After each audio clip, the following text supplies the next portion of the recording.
আভ্যন্তরীণ শক্তি ভালো থাকতে হবে। কিছুক্ষণ বসে থেকে ওঠার পরে চোখে ঘন টিপড়ি মারে আর কয় নূর দেখতেছি।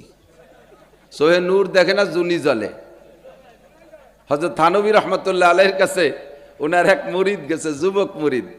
তো যুবক মুরিদের গায়ে চামড়া হাড়ের সাথে লেগে গেছে, মাংস নেই বললি চলে, চোখ গর্তের মধ্যে চলে গেছে, মাথারও হাড়ের চামড়া, হাড় দেখা যাচ্ছে, চামড়া লেগে গেছে।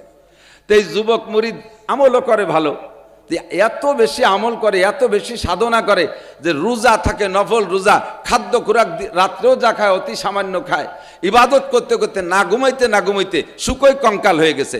তো কিছুক্ষণ বসে থেকে উঠে দাঁড়াইলে মাথার ভিতরে চক্কর দেয়, চোখে জুনি জ্বলে। তো আইসে থানবী রহমতুল্লাহ আলাইহিকে বলতেছে, হযরত মুঝে খেলাফতি দিজিয়ে। পীর সাহেবের কাছে দীর্ঘদিন মুরিদ থাকলে মুরিদের যোগ্যতা যখন পরিপূর্ণতায় একটা পর্যায়ে যে পৌঁছায়, তখন পীর সাহেবরা টের পাইয়া ওই মুরিদরা খেলাফতি দেয়, তার মানে তুমিও পীর।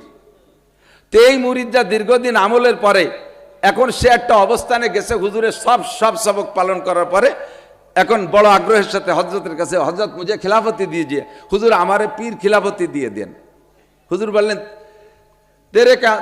তুজমে ক্যা সলাহিয়ত है, তোমার মধ্যে কি যোগ্যতা আছে?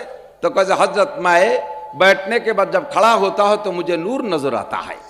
আমি কিছুক্ষণ বসেছে দাঁড়ালি আমার চোখে নূর দেখি। হুজুর তো হাকিমুল উম্মত, উম্মতের ডাক্তার, হুজুর দেখেই টের পাইছো কি নূর চোখে দেখে। হুজুর का पहले 3 महीना तक मुकव्वी ग़िज़ा खाओ, उसके बाद मेरे